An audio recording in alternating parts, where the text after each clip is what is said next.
What's with that attitude? Who do you think allows you to live? I'm sorry. You are in the position of being my wife.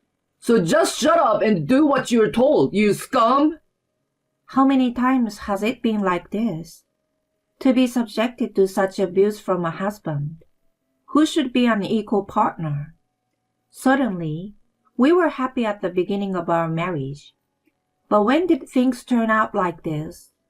In the midst of already difficult days, the worst happened. My husband's infidelity was revealed. My heart was covered in a dark abyss, and sadness and anger surged simultaneously. Treating people conveniently, and then cheating on your spouse. Absolutely unforgivable. You remember this. I will pay back double for all the suffering I have suffered so far. My name is Ginger Green, and I'm 28 years old. I've been married to Mark for almost 2 years. Mark works for a company headed by his father, and at the young age of 32, he already holds a high position.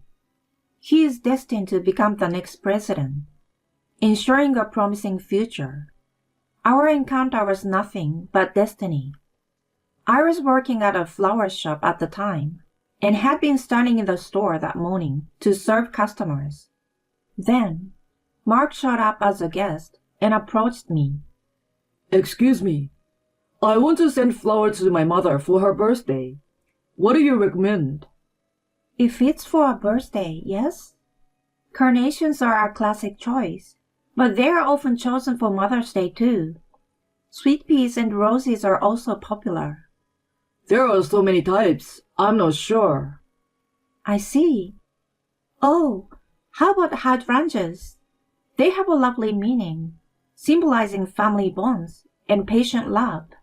Or something else? Gah! I'm sorry, I got carried away. No, go on. Listening to you talk doesn't seem boring at all. Saying this, he smiled modestly. In just a few minutes, I was struck by how gently he laughed. A complete change from the cool impression I had had of him before. After that day, he began to visit our store regularly. Each time, I shared my knowledge of flowers with him to the fullest. He always seems to enjoy listening, making me naturally happy as well. 2 months after we met, something happened. He bought a bouquet of 12 roses. These 12 roses, also known as Darcy roses, have a tradition in Europe where men used to present 12 roses to their girlfriends. Each rose had meanings like affection and respect, symbolizing a pledge of all these feelings to the recipient, often used during proposals. While I was wrapping the bouquet, Mark confidently shared this knowledge. I knew that different numbers of roses had different meanings, but I was surprised by how much he had researched. After finishing the wrapping, he handed the bouquet directly to me. In a state of confusion, I said, "Huh?" And he clearly stated, I like you. I want to marry you. What? Marriage? Even if you say that suddenly. What? Is there someone else? If there is, I will talk to them. No, there isn't. There's no one, but why so suddenly? If you don't like it, you don't have to accept it. But I really want you. Mark. At that moment, with no lover and feeling the pressure in front of friends quickly getting married, I might have been confused, but maybe this was fate. If someone loves me this much, I thought I could surely be happy. With that in mind, I accepted his confession and started dating. It seems he had marriage in mind from the beginning. As he quickly brought up the topic of marriage, I was fed up with my parents asking me every time I turned them down, "Is there anyone you want to go out with?" Because of this, I readily accepted his offer. I was surprised when I heard that Mark was the next president of the company, but I was increasingly attracted to his unpretentious personality. the kind that would give his mother a bouquet of flowers on her birthday. However, I began to feel uneasy about my husband's behavior. The first red flag was about 6 months into our marriage. In a strangely irritated state, my husband came home and roughly threw his bag onto the sofa. "Welcome back. What happened?" As I inquired, he raised his voice. I just made a little mistake at work, and my old man got mad at me. Why the heck? "Oh, really? But isn't it quite serious for your dad to get angry? Must have been something important." What? So you are saying I'm the one at fault? "Oh no, it's not that." I tried to laugh it off, but in the next moment, the TV remote came flying. The remote hit the wall, making a dull thud, and landed on the floor. Did my husband just throw the remote at me? Overwhelmed by fear, I collapsed on the spot, looking down at me with a cold stare. My husband uttered in a voice I'd never heard before. Don't get too carried away, okay? Mark? Just because you managed to marry the future president, don't think you're safe. If you keep acting up, I will. What are you saying? Why would you suddenly talk about throwing things away? I was just worried about you, Mark. Shut up! It doesn't mean anything for an incompetent person like you to worry about me. Got it? You're just my wife. Don't interfere with my work. Just shut up. This incident was the turning point, revealing my husband's true nature. Gradually, his verbal abuse became a daily routine. I've lost count of how many times I've heard words like good for nothing, stupid, and useless. Even now, after a year and a half of marriage, nothing has changed. I've become nothing more than a housekeeper, wearing the mask of a wife. Yet, the reason I have endured this marriage life is because of my in-laws. They treated me like their own daughter, especially my father-in-law, who has always seems to want a daughter. He keeps in touch with me regularly. Just the other day, while doing household chores, I received a call from my father-in-law. "Hello, this is Ginger." Oh, Ginger. Sorry to call out of the blue. How are you doing? "I'm fine, thank you. How are you both, Mom and Dad?" We are doing great. My wife and I were thinking about going to lunch with you soon. "Really? I'd love to join." Great to hear that. My heart naturally lightened at the sound of my father-in-law's happy voice. Upon sensing something, my father-in-law formally inquired, Ginger, are you getting along well with Mark? Yes. It's more like I'm lacking in some way." That's not true. Ginger, you're a well-raised young lady. We'll understand if we talk. "I'm not sure about that." Ginger, if anything happens with Mark, feel free to consult with me. I promise to always support you. I may be Mark's father, but I'm also your father. If you are in trouble, I will definitely help you. Contact me anytime. "Dad." Touched by his kind words, I almost shed tears. Suppressing the rising tears, I thanked my father-in-law and ended the call. "Dad, why did he bring this up now? Did I unintentionally reveal something in my voice? If I were to consult Mark's father about Mark's verbal abuse, and Mark found out, just imagining it makes me shiver. For me, my husband has become a source of fear. One day, while cleaning my husband's room, I noticed the closet was half open. It seems the coat's hem got cold, causing a slight wrinkle in the coat. Should I take this to the dry cleaners? I'm planning to pick up dry cleaning anyway. As a precaution, I checked if there was anything in the coat pocket. Then, I found a piece of paper inside the pocket. What? What is this? It's a receipt from a dubious place, often visited by couples. The date indicates a stay a week ago for 12 hours. On that day, my husband claimed he had sudden overtime and would stay at the company. In that moment, I collapsed to the floor. Never did I imagine that my own husband would be cheating. Mark, why? Why would he cheat? No matter how much verbal abuse he threw at me, I never doubted his love for me. At that time, he proposed with a bouquet of roses, and that gesture couldn't have been a lie. However, I can't forgive cheating. He betrayed me. Looking back, there were strange occurrences.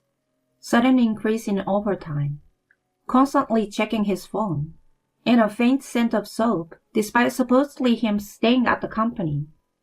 Now all those signs were clear evidence of infidelity. There's no room for leniency or consideration towards him anymore. This moment was when the trust I had built up for him crumbled. Unforgivable. After insulting people so much, he was cheating in secret? Just mocking others and quietly betraying me. But I won't just cry and accept it. I would definitely get revenge. From that day on, I decided to monitor my husband's behavior. I start following him when he leaves home, and after he disappeared to his office, I wait at the cafe near the entrance. Then, as expected, his lies became more and more obvious. Today, I will be working overtime and staying at the company. Such a message arrives, but he leaves promptly at the regular quitting time. Following him, I discover that he's meeting with a female colleague at the station 2 stops ahead. The two of them, arms entwined, head toward the location on the receipt. They spent the night together, and the next morning, as they emerged, they exchanged passionate kisses near the entrance. I continue to capture the whole affair with photos and videos. Regardless of it being for evidence, witnessing the scene of infidelity from a man I once loved is not a pleasant experience. After several weeks of observations, a substantial amount of evidence of the affair had accumulated. I waited for my husband to return to discuss it with him. I have something important to discuss. Sending that text, Mark returned home just past 11 p.m. What's this about? He opened his mouth with apparent annoyance, and I immediately broached the subject. Mark, are you cheating? Huh? What are you talking about all of a sudden? I know everything. Look, here's the evidence. I showed him the photos and videos I had collected on my phone.